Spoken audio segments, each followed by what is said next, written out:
Welcome, the Dweller of the Dark. We are a channel honoring the yellowed and blackened bones of many prominent authors. We will be digging up several obscure, strange, and forgotten authors who influenced many of the great horror, science fiction, and fantasy writers today. Comment below if you like. If you have authors that you'd like to see recognized, list them in the comments or contact our author page. Subscribe for more tales of the horrifying, obscure, strange, and forgotten. We'll have quite a collection climbing out of the tombs. If you like any of our tales, comment, ring the bell, and crush the like button below. Unknown Horror Masters. The Skull and Bones collection has risen from the grave. More beast to be released soon. Find us on Fiverr to raise 7 kinds of hell. Check out our other stories and our websites. YouTube, BitChute, Rumble, Dweller of the Dark. Official website, dwellerofthedark.com. Kindle Vella, new serialized novels and novelette. Weekly new episodes. Check out links below for Where the Wolf Dwells. The Curious Death of Dionysus Shall Not. Our books and ebooks are on Kindle Amazon. Follow, support us on Twitter, Instagram, Patreon, Bandcamp. Dweller of the Dark. Children of Horror. Legion of Ghouls. Tonight, we continue our celebration of Halloween. Each night, we will be presenting tales of the best Halloween horrors ever conjured to terrify, haunt, and delight. The Song of the Bats. First published May 1927 in Weirdtales. The dusk was on the mountain, and the stars were dim and frail, when the bats came flying from the river and the vale to wheel against the twilight and sing their witchy tale.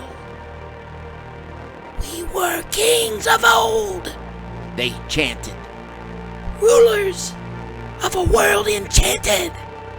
Every nation of creation owned our lordship over men.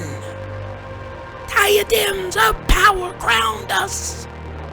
Then rose Solomon to confound us. In the form of beast, he bound us.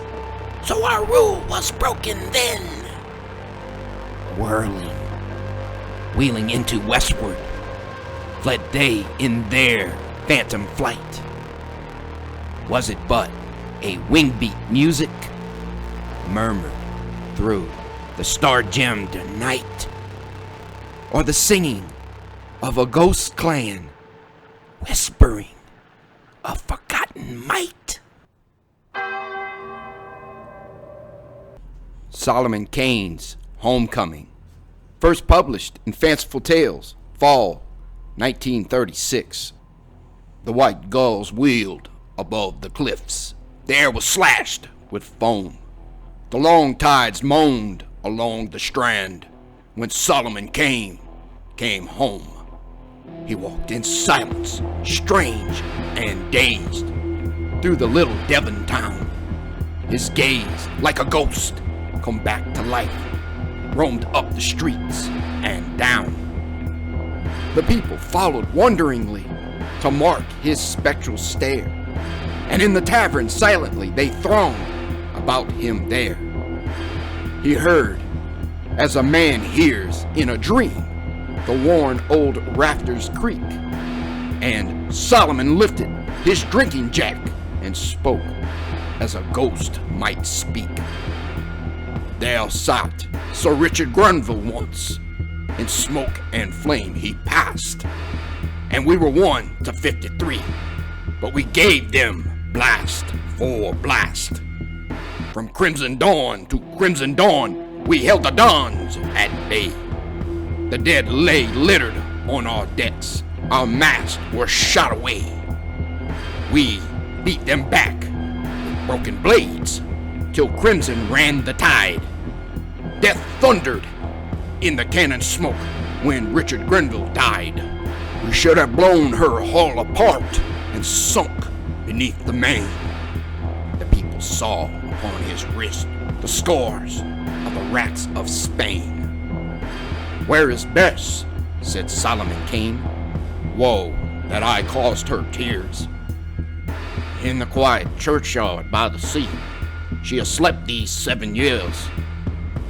The sea wind moaned at the window pane, and Solomon bowed his head. Ashes to ashes, dust to dust, and the fairest fade, he said. His eyes were mystical deep pools that drowned unearthly things, and Solomon lifted up his head and spoke of his wanderings.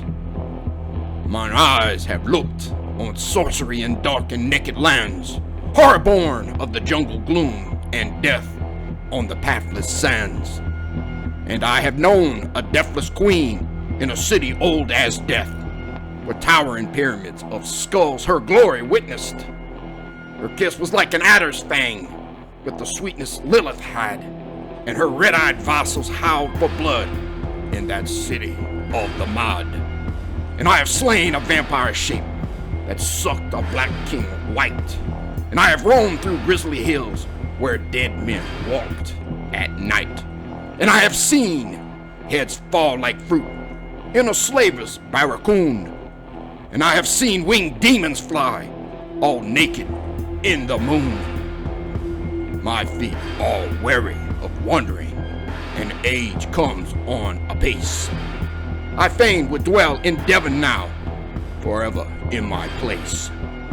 The howling of the ocean pack came whistling down the gale, and Solomon Kane threw up his head like a hound sniffs the trail. Adown the wind like a running pack, the hounds of the ocean bayed, and Solomon Kane rose up again and girt his Spanish blade. In his strange cold eyes a vagrant gleam grew wayward and blind and bright, and Solomon put the people by and went into the night.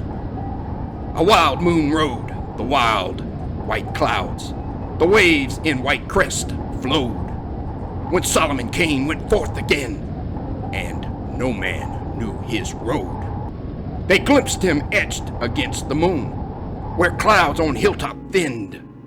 They heard an eerie, echoed call that whistled down the wind.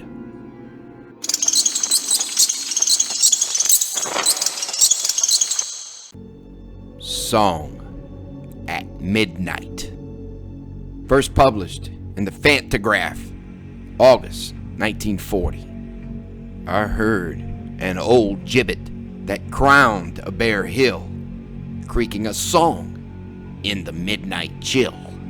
And I shivered to hear that grisly refrain that moaned in the night through the fog and the rain. Oh, where are the men who came to me and danced all night on the gallows tree? Gallant and peasant, man and maid, many have walked in that long parade. My chains are broken and red with rust. My wood is sealed with the moldy crust. Have men forgotten their debt to me, that they come no more to the gallows tree? The drear wind moaned for a dark refrain, and a raven called in the drifting rain. Oh, where are the feasts that awaited me long ago on the gibbet tree? A slow worm spoke from the gallows foot. Death is spoils for a crow to loot. The winds and the rain, they worked their will. The kites and the ravens have had their fill. But last of all, when the chains broke free, the fruit of the gallows came to me. Men and their works so swiftly past, come to a feast for the worms at last. Here I have gnawed on this marrow good, where now I gnaw on this crumbling wood. For men and their works are a feast for me. The bones and the noose and the gallows tree.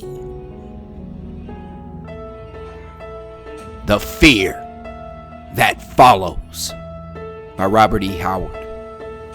First written in 1928. The smile of a child was on her lips. Oh, smile of a last long rest. My arm went up and my arm went down, and the dagger pierced her breast. Silent she lay, oh still, with the breast of her gown turned red. Then fear rose up in my soul like death, and I fled from the face of the dead. The hangings rustled upon the walls, velvet and black they shook, and I thought to see strange shadows flash from the dark of each door and nook. Tapestry swayed on the ghostly walls, as if in a wind that blew, yet never a breeze stole through the rooms, and my black fear grew and grew. Moonlight dappled the pallid sward as I climbed o'er the window sill. I looked not back at the darkened house, which lay so grim and still. The trees reached phantom hands to me, their branches brushed my hair. Footfalls whispered amid the grass, yet never a man was there. The shades loomed black in the forest deeps, black as the doom of death. Amid the whispers of shapes unseen I stole with bated breath, till I came at last to a ghostly mere bordered with silver sands. A faint mist rose from its shimmering breast as I knelt to lave my hands. The waters mirrored my haggard face. I bent close down to see. Oh, Mother of God! A grinning skull leered up from the mirror at me. With a gibbering scream, I rose and fled, till I came to a mountain dim, and a great black crag in the blood-red moon loomed up like a gibbet grim. Then down from the great red stars above, each like a misty plume, there fell on my face long drops of blood, and I knew at last my doom. Then I turned me slow to the only trail that was left upon earth for me, the trail that leads to the hangman's cell and the grip of the gallows tree.